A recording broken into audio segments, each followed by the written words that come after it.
name is Kristen Bokhan. I graduated in 2010 with my Bachelor of Arts in Government and Comparative Politics, and in 2011 with my Master's in Public Administration. I currently work at the Henry Lee Willis Community Center as a grant writer in Worcester.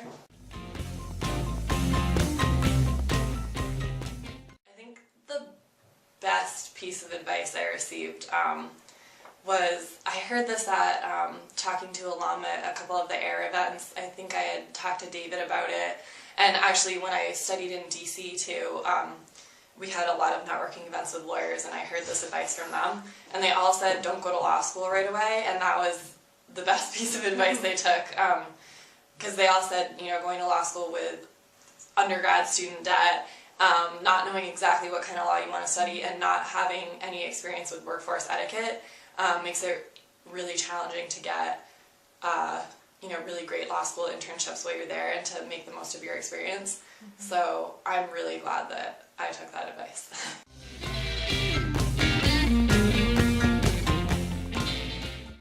I think I wish I had paid a little bit more attention to all of the networking events and networking advice that was given to me both while I was in DC and here through Career Services.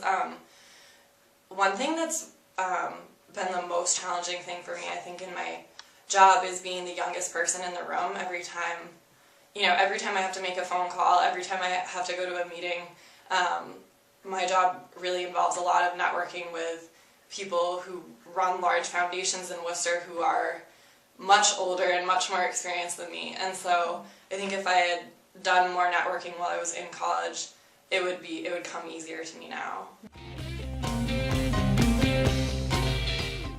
Just take advantage of every opportunity you have, and don't sell yourself short. Like, I know before I started working here, I was hesitant to put my experience directing the counterpoints or on mock trial or student council on my resume, but that experience, especially my experience with the counterpoints, is what landed me a couple of internships, and then those internships landed me my job, so.